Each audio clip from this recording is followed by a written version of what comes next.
So, Lisa Smith, the CEO and founder of Smithco, a sales consultant firm focused on the modern mid-size business to business, is joining me today on to talk about the shifting your thinking from price to value. Hello, and welcome to our Coffee and Hustle podcast. Good afternoon, Lisa. Give us a little bit of your insight. Give us a taste of your experience and background with Smithco. Where did you start? How did you get here? Give us some of that insight that you're wanting to share with us today. Well, I would love to do that. Thank you so much for having me today, Carla. It's so exciting. I love doing this. So when I follow you, I'm such an avid follower. Oh, that's so So sweet. Thank you. yeah. So I have a really non-traditional path to entrepreneurship. So I started my career and spent 15 years as an interior architect. That's my undergraduate degree. And then I went to school to get my MBA in my mid-30s because I wanted to understand the language of business. Often we were talking to our clients about making these huge capital investments through architecture and design, and we weren't really leveraging this language of business. And so I did that, and I did that with two things in mind. I wanted to shift my career into sales and advertising, and I wanted to one day either be in the C-suite or own my own company. So it then took another 15 years of being in sales and marketing and advertising to then be in a position through COVID, ironically, to be able to launch my company. And as you mentioned, I'm a sales consultant. So I like to call myself a COVIDpreneur. I saw COVID as a really wonderful opportunity to finally launch because of two things. One, the concept of being physically present in the city that you're going to do business in was gone. We were all virtual overnight.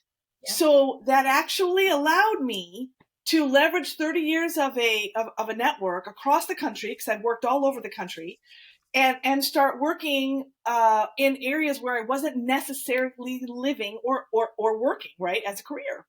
And the second thing is I saw immediately through COVID that traditional sales activities were going to change dramatically. Again, overnight, they were gone. And there needed to be new thinking and a new approach, particularly when you're selling business to business and relationships. No conferences, no one-on-one meetings, all of the stuff that they were using were gone.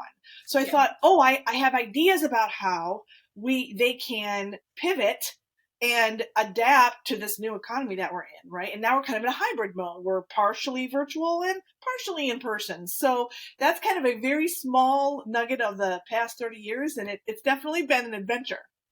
We talk about COVID a lot and how it affected our businesses, and a lot of people, I'm sure you've noticed it even on LinkedIn. You see a lot of people, changing jobs, Yeah. rediscovering their paths, figuring it out. And so it's good to see that. And also some of those existing businesses, even like mine, we're kind of rediscovering what it is that we really love doing. And so Yeah. I think it's so important that we stay in tune with that, because I think it's so important that, because before we were just kind of like full speed going in so many different directions. And I think it's all depends on, what our goals were, what success looked like. And I think that we're turning around and looking at it going, okay, what does this really mean for us? And I think that you did that, you changed your path, and it's okay to do that. I think some people feel like I'm stuck. This is one area or one direction, and it's okay. And you're giving them that permission that it's Yes. okay to take those changes, right? Absolutely. In fact, it's ironic. My hashtag, my tagline is "Get Unstuck," right? Yeah. And I work with female executives and I coach female executives, whether they're in corporate or they own their own company, to get out of that place, right? And I totally agree with you, Carlo. Like, I think that COVID gave us in a way, some of the positive things COVID gave us, an opportunity to reprioritize, because we were kind of in a grind. Right. And I think that I know a lot of people that either they reprioritize what they did within their career, they shifted completely. And I know that it's risky when you take on risk and there's fear, but life is short, and there's a lot of life to live. And so you should be doing something that really fills you and you're passionate about. Well, I think that's so important to recognize those things and then taking time out to do that. And so I think COVID allowed you to kind of take those moments to breathe a little bit, to realize, okay, maybe I was just going way too fast, or there's a direction in my business that I need to reevaluate. And one of the things that I came across was, I think it's that it says that there's the statistics that show that, what is it, 1 in 5 U.S. businesses fail within the first year of Yeah. operation. And that's where we start talking about that maybe it's not about so much about the price, maybe it is the value. So do you want to talk about the difference between that, the price to value thinking Yeah, that I you're would love trying? to talk about that because I think there are a lot of misconceptions, and you and I were chatting a little bit beforehand. We hit record about the idea of price versus value, and I think that I have a lot of thoughts about that. You're in the creative industry, right? So you've been in marketing and design for a long time, and this idea that it's you approach it from a cost based perspective. I have an hourly rate, or this project is going to cost me so much money, and that's kind of a model that's going to take you to a point. And then at some point when you're growing, you want to say, maybe we need to shift that model. We need to think differently about how we approach this. And really, value based pricing is a concept of getting paid not only for the work you're doing, what's going to cost you, your labor, your hard costs, but also the results that you achieve for your client, right? Often, what clients buy from us is not what we sell. And Yeah. I love an example. I like to use this example. It's an old advertising ad, a Michelin tire. It's a magazine. Okay, we're in the old days, right? The magazine ad, and it was basically a white background and a baby sitting in the middle of the tire, right? And so what they were saying, Michelin was saying, was this idea of like sales is psychology, it's emotion. That and the tagline was you've got a lot riding on your tires. So what Michelin was trying to say is we're selling safety, your family, we're going to keep your family protected, right? And yes, the tire was the end result, but that's not what they were selling. And I feel like when we talk about our services, particularly in B2B, we talk a lot about our process and our thinking and our knowledge and our expertise. And sometimes I think that we forget what someone is buying. A client is buying a solution or innovation, or maybe it is a specific expertise, right? Or, a resolution to a long-term problem. And I think that, if you understand that and can start to transition your dialogue with a client about that, you then can charge more because you're much more competitive and your competitors aren't going to be able to deliver what you can. So it's definitely a mindset. Yeah, I think in some ways or another, people launch a business because they want to be an entrepreneur, but they don't realize how hard it really is. I mean, they have to put the long hours in, or they get caught up in their competitors. What is my competitor doing versus what I'm doing? Right. But I think that it's like they forget their passion Mm-hmm. and their why they got into business. And I think Yes. that's when you kind of create that concept of like, I'm doing this because I love it, then the product and service really sells itself, Yes. because then it's more about the value of what you're offering. And but I think that in the initial aspect is when you're launching a business, how do you get those people to think like that in the very beginning? Like, when they launch in that business, they're, how do I get my website up and running? Do I get a Right. logo? They're thinking about the branding aspect. But once the business is launched and it's live and they're doing some social media, they're thinking that those phones are going to call, Yes. ring, and or they're going to get an email, or the lead comes in and then the sale fails. Yeah. So how do you get them to think about that concept in the very beginning? How do you sell that to them? Yeah, that's a great question because it's really hard. We both know it's really hard as business owners, right? So I think the key, you mentioned something that I talk about all the time, which is you need to write down and put on the wall your why. Because when things get hard and you have to be resilient and you don't get the sales you think you're going to get, or things aren't meeting your expectations on a timeline that you thought, right? Because you have to be nimble, then you have to go back to your why and say, why did I do this in the first place? And that should be your key motivator. And we work on that a lot when I work with young entrepreneurs. Like, yes, I know that these are the things that you had a plan. It's not going to plan. That's okay. It's okay that things are not going to go according to what the business plan said, right? That's life.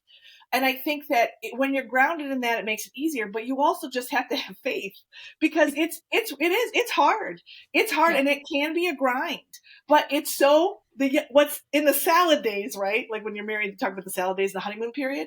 What's so amazing is that when you make that first, second, or third sale, you're euphoric because it feels really good, right? Because it's working, you understand it, and it gives you the energy to keep going. But I think it's really, I work about in why, and I talk to them about really just creating a process that's easily repeatable. Yeah. Just keep doing the same things. Over time, it's going to build momentum. Don't try to keep reinventing the wheel as things change. Just keep doing the same things over and over and over again. And it feels very rote, but it's going to then create a path that's very easy to repeat, and it will allow you to scale. Well, I think we always talk about it, and I think the word is consistency. Mm-hmm. Is consistency is really the key to it all. And so, when I'm talking to a new business person that's starting to launch their business, especially when it comes to the marketing aspect, it's really to understand, don't, filling out the business sheet. Like I had a guy yesterday that I was talking to him about launching his brand new business. Mm-hmm. He is a full-time employee with another company, but he also wants to start his new business. And he goes, what if I get too much? What if I can't handle, I get this government contract and I got, I need to fulfill that contract. How do I fulfill that? And I was like, well, hold on just a minute. Yeah. Slow your roll, because you're getting way too far ahead. Like you're getting too far hard. It's like putting the horse before the cart, right? Yeah. And so, in some ways or another, you have to, like, step one, Yeah. understand your value. What is it that you really want to do? Because you're trying to compare yourself to all of your competitors. Right. Your competitors have been in the market much longer, and they've learned from their mistakes. They've learned from failures, Right. right? And so you have to put the time in to know that the investment that you put in is worth that value. So Right. understand it. And that's why I said work on the three things that are really what you want to do, but also go to your competitors and write down the three things that they're doing that you would like to do, Yeah. and three things that they're doing that you don't want to do, Right. and really concentrate on those three. So I think that value is so important because it converts into sales. It does. Because Absolutely. now we are a society that's filled with us, right? There's a lot more marketing people out there Yes. that, we have to understand what our values are and what we're trying to sell to our clients. Right. So I think that makes a big difference when you're talking to, different people when they're Sure. about to launch, when they're getting ready to launch their business Well, and too. one more thing I'll say about value, if I might, Carla. So a lot of people think of sales as being pushy and aggressive and kind of smarmy and in the face, and people don't like to think about doing sales, right? But when you're in business, you're selling, right? And you're building relationships, you're selling something. And so if you come back to that why, and you understand the value that you bring, and you're authentic to that, and you're passionate about it, when you talk to people about it, you're selling in a way that is completely authentic, and you're not, you won't then come off as the person you don't want to be, which is pushy and aggressive, and right, because you're so excited about what you do and how you can solve a problem, Yeah. that that enthusiasm it's catching, right? And people want to be with people who are passionate about solving their problems,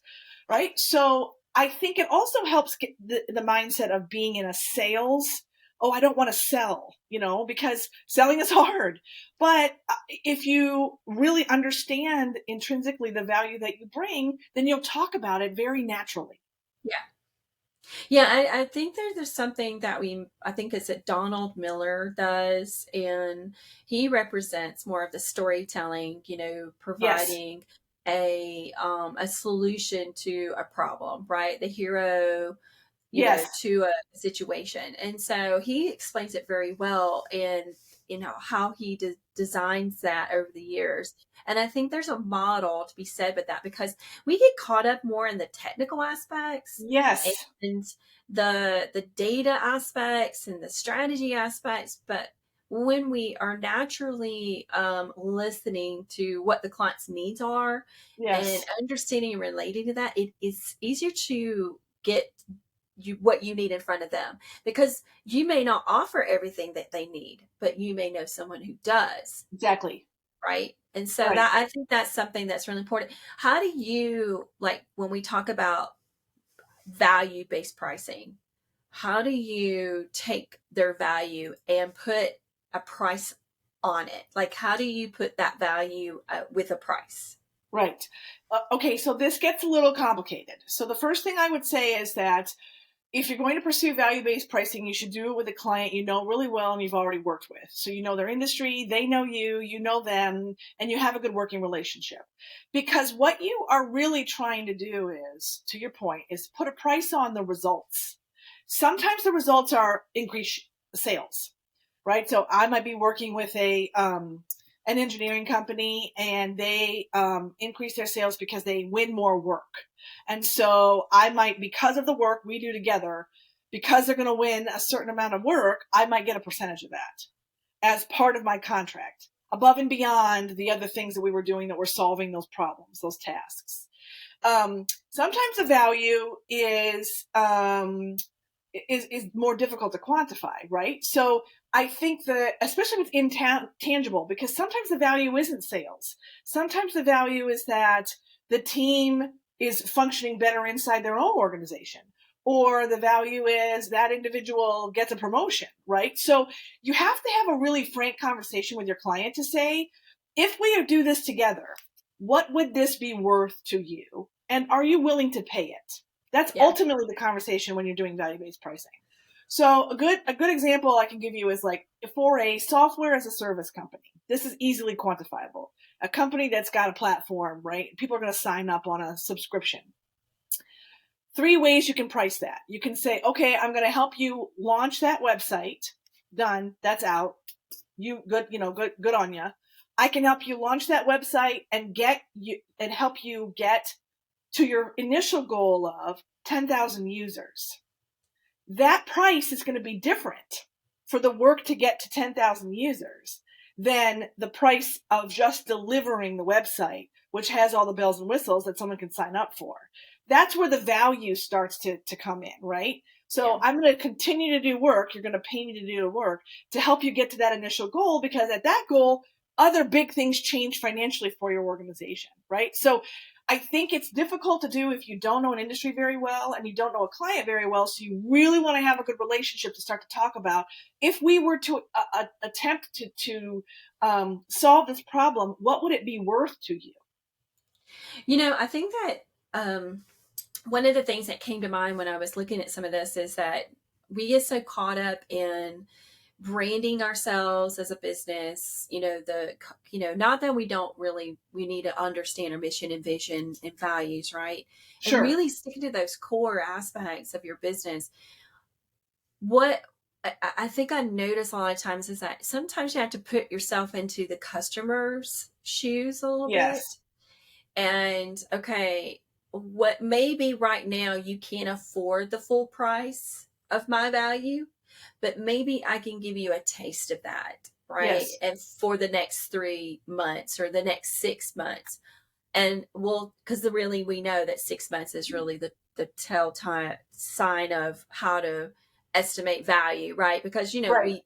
I don't care who you are. If you're trying to sell somebody something in 3 months and expect results, you're not telling the No. truth. Because I mean, I get clients that'll call me up and say, "Hey, someone said that they can do something in 3 months," and I'm like, "Total bull," right? Right. And I may get flack on that, but let's be honest, the 6 months is always the measurement tool. And I use that across anything that I do for anyone.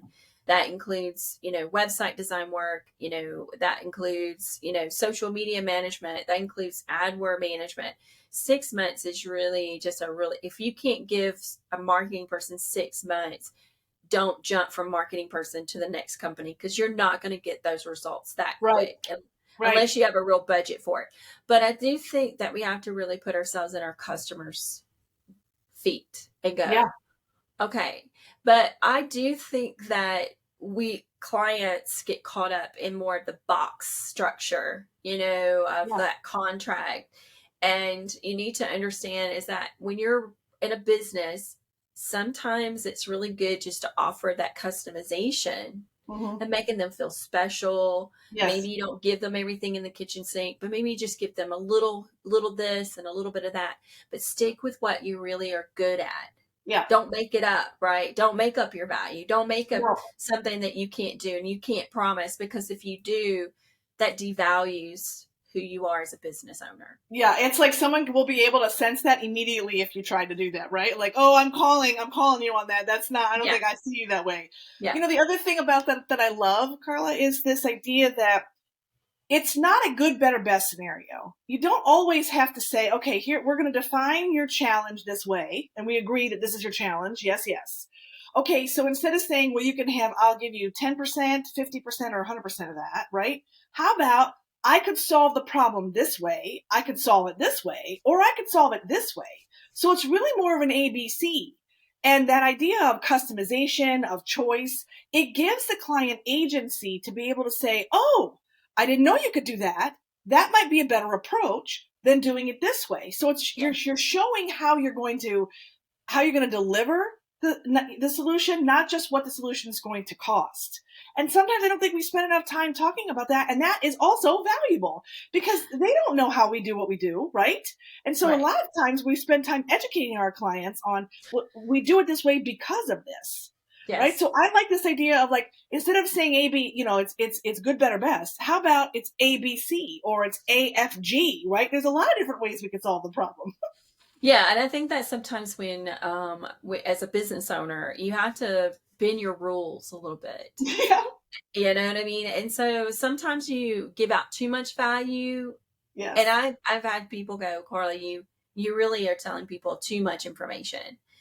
But I'm not going to change my ways as a business owner. I'm still Yeah. going to be who I am. I'm transparent. I tell people like it is. If Yeah. I don't like something on a website, I'm going to tell you that's not going to work.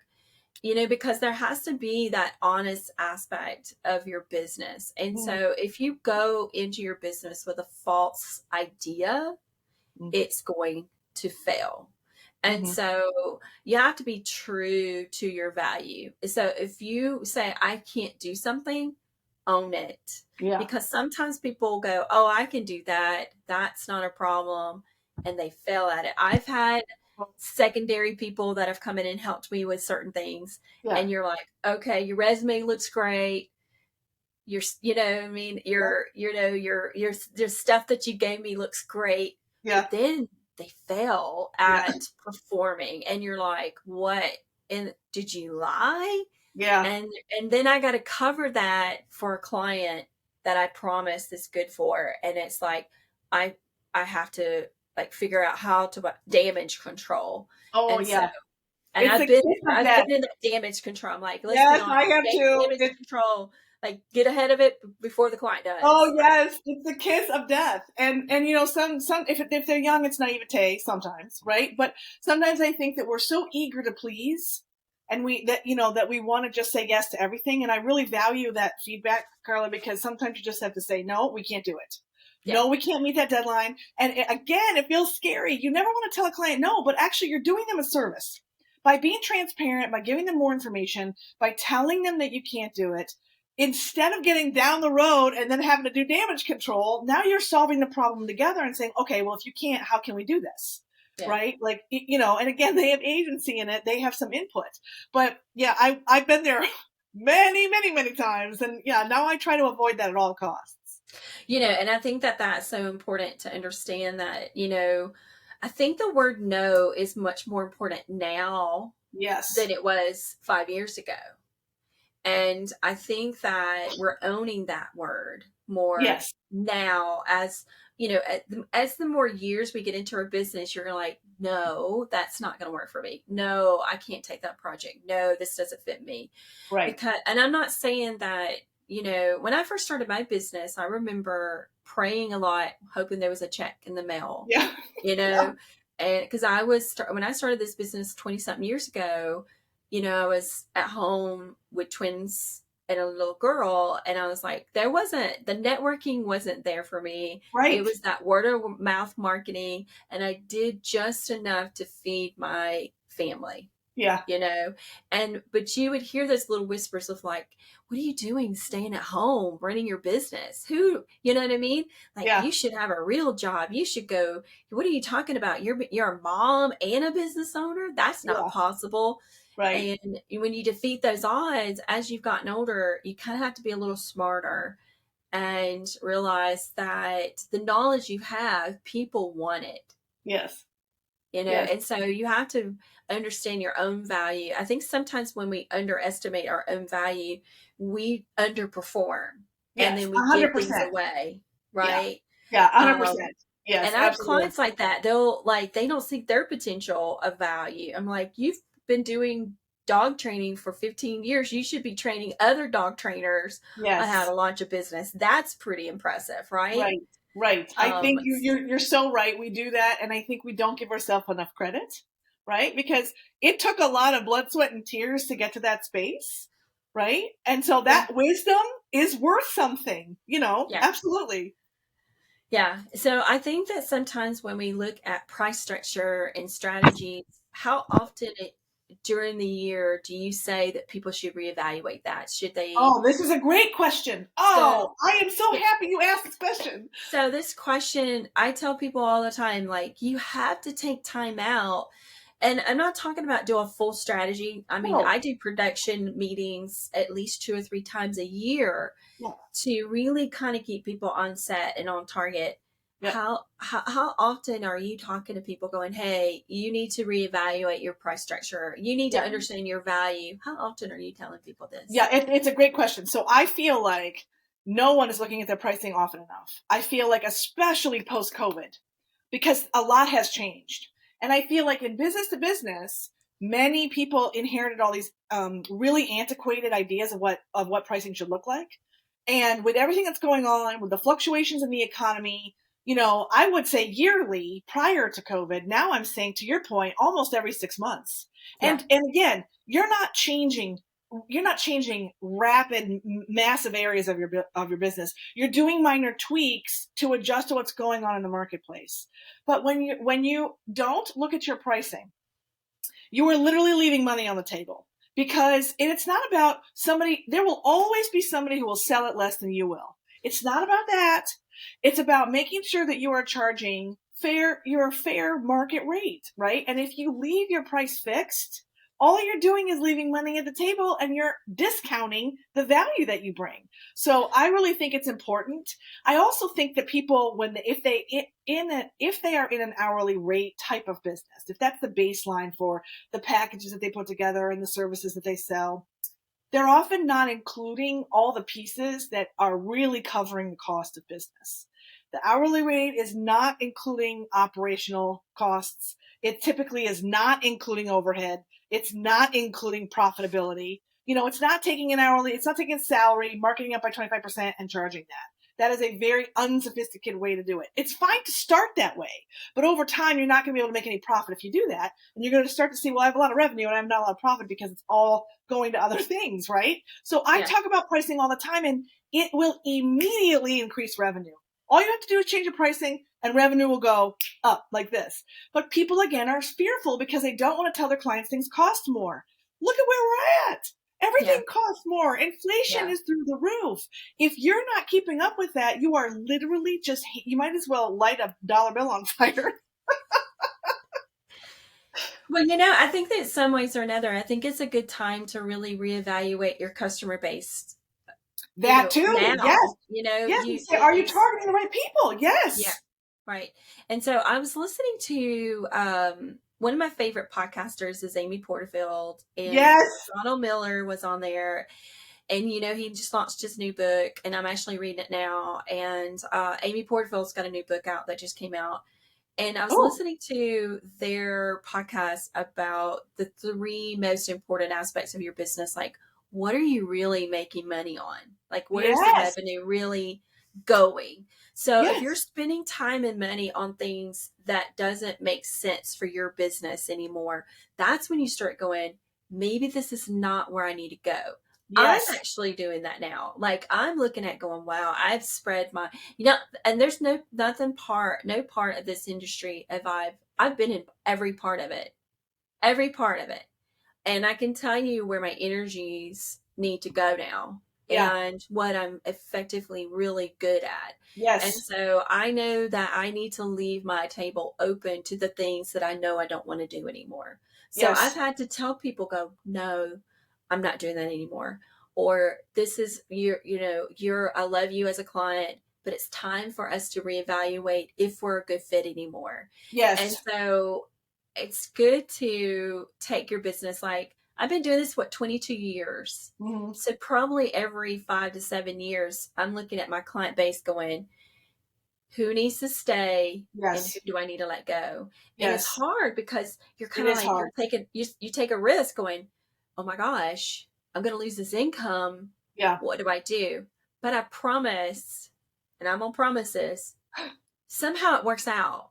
Yeah, it I does. don't, I don't know how to explain it, but somehow the doors open. There's It always does. another phone call that comes in, and it fits your time where you were so wrapped up in these other areas that you didn't really want to do, but you did it. Yes. That somehow the world listens to your idea, and that's where the Amy Porterfield and the Donna Miller. When I was listening to it, I'm like, oh my gosh, what am I doing with my business? Yes. What am I, Yeah. and, podcasting is one of my favorite things to do. That's why I love this. And I'm like, I need to get back into doing something like this because this is fun for me. I get to Yes. talk to different people Yeah. And it and I fills get your to hear cup them. so then you can apply that to the other aspects of your business. Yes. Yes.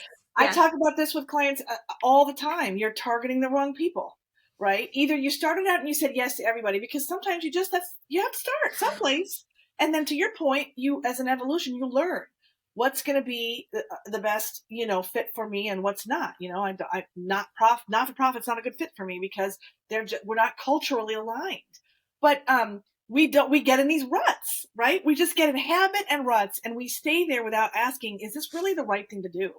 I mean, 18 months into my business, I pivoted and I stopped doing some services and I started doing something else. And there was a ramp up period, sure, but you're right. If you're putting the energy in the right spaces, Yeah. it will come to you. It just comes to you.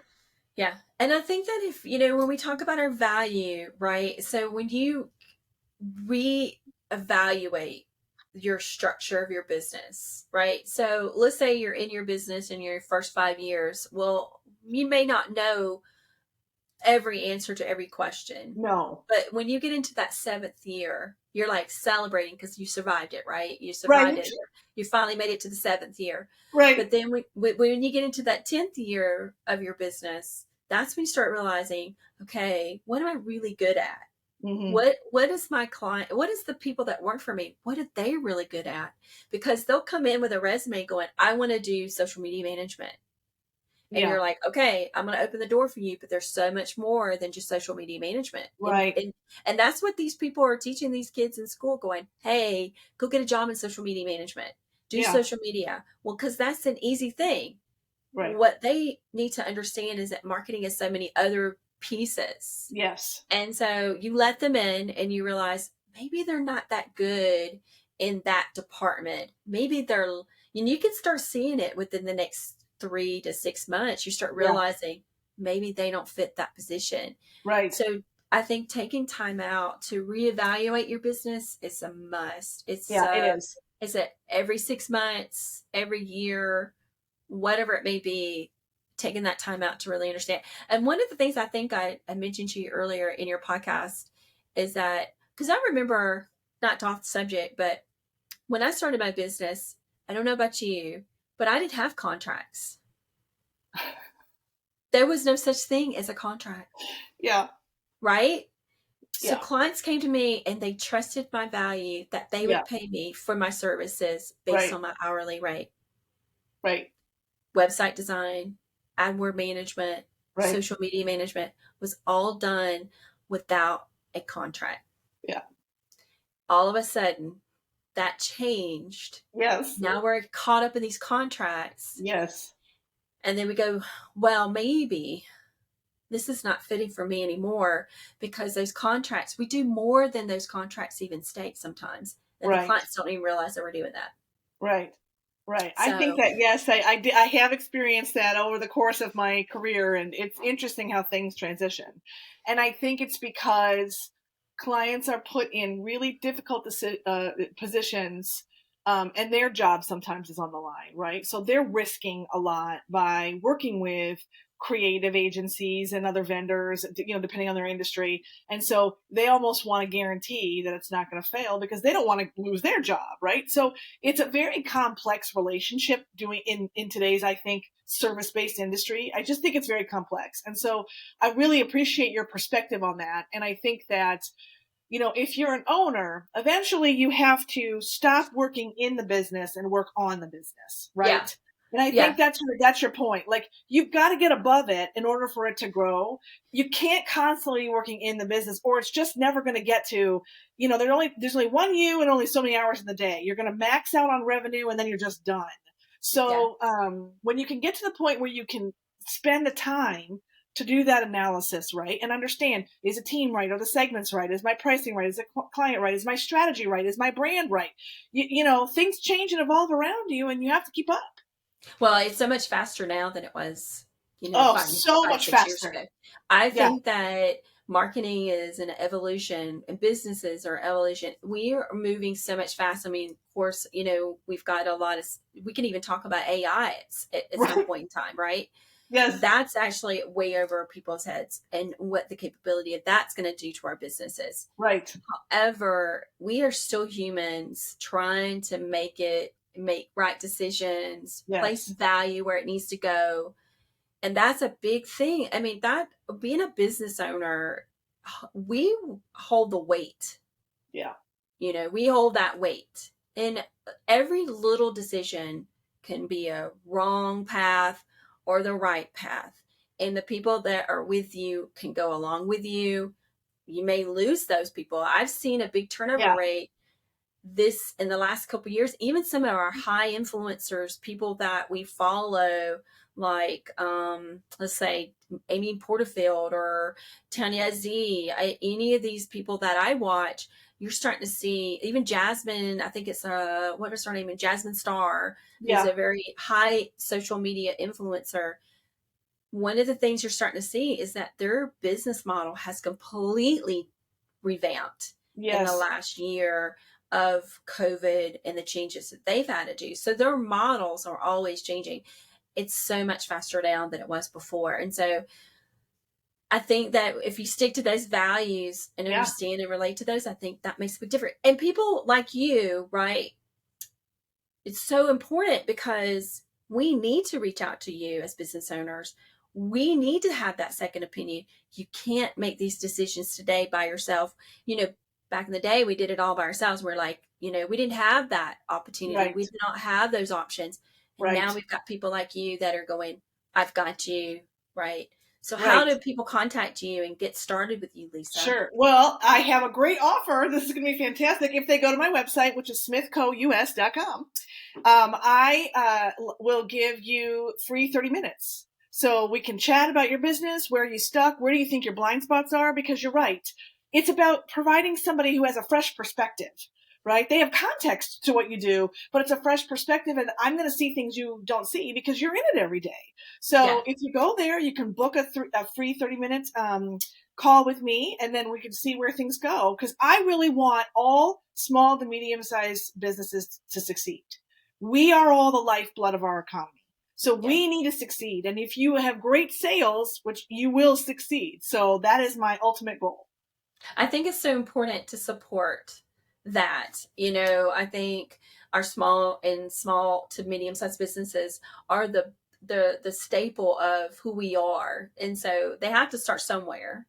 And Yes. so knowing the fact that if you nurture those, you can see them grow. I mean, over the Yes. years, I've seen a lot of my businesses that I've worked with in marketing.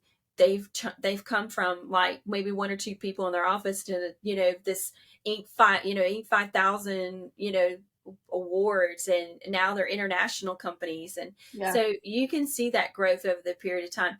But the word consistency is such an important aspect to that.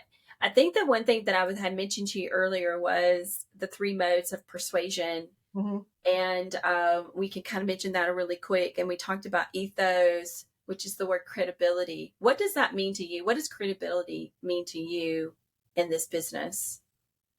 I think it's having a core set of values that you consistently deliver day after day.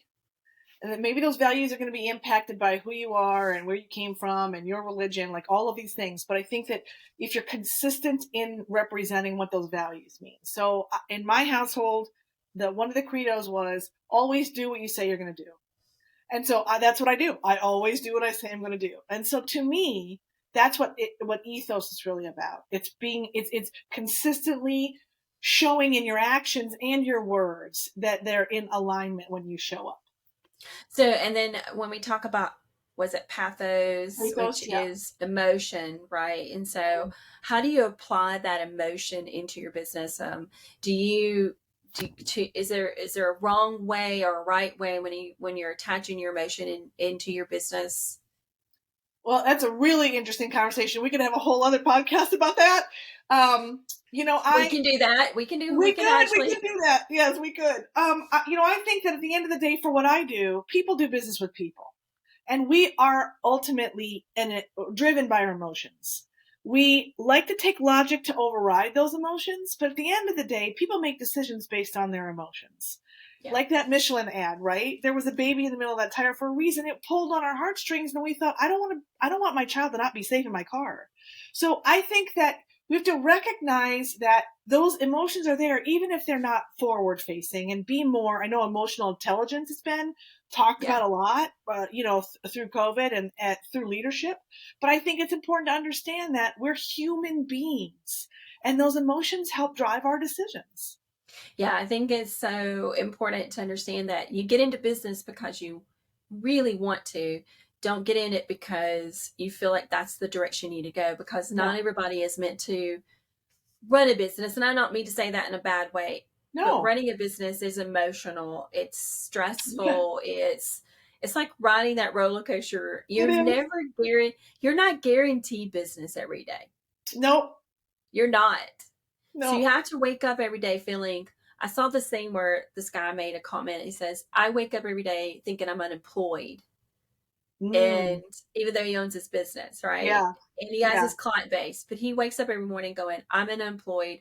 How do I create that value and consistency for my clients? And right. so if you're doing that and you got everybody in check, you should be fine. And then I think the last one we talk about is logos, which is logic Hmm. and why a consumer should do business with you. So I think How do you sell that? that actually is easy, because I think that's where we can take time to explain the process, the approach, provide data. It's important for some people to have data, right? Like, how do I know if I work with you, Lisa, that you're going to get the results you say you're going to get, right? It is good to be able to have not just a good emotional connection with someone, but to have credibility through information. So I Yeah. think the logic side of it is understanding that, it's a good balance of having both information that's informative and can help educate, and understanding that it's backed up by something bigger, your why and your emotions and your values. So I think it's important to have both. You can't just be likable. I mean, you have to be able to prove that you can do what you say you're going to do. Yeah, yeah, you got to back it up. So Yeah. back up the knowledge that you sell and stick to those rules of your value. Yes. And in turn that value turns into the clients that you need to get, the customers, because one can lead to the next. That's where we talk Exactly. about, I think I mentioned to you word of mouth marketing. And Yes. word of mouth marketing is for us, we don't put a label on it, we don't put a value on it, but it's so important. So if It you're is. doing your job and you're doing it well, that it comes back tenfold.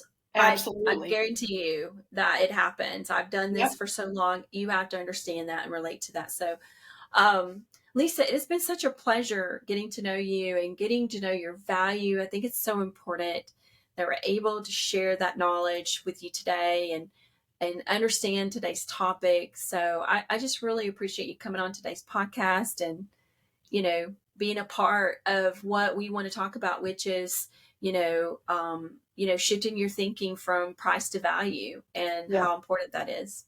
Thank you. It was also my pleasure. I had a lovely time and I hope to do it again. Yeah, so we can definitely do it again. I would love it. So we're both from, I'm from the South, your husband's from the South, so a Yeah. little Southernness. So you got a little bit of unicorn dust today. But I just think it's a pleasure, and I really appreciate our listeners coming on to Coffee and Hustle. And we'll see you again soon. Thank you. Bye. Bye.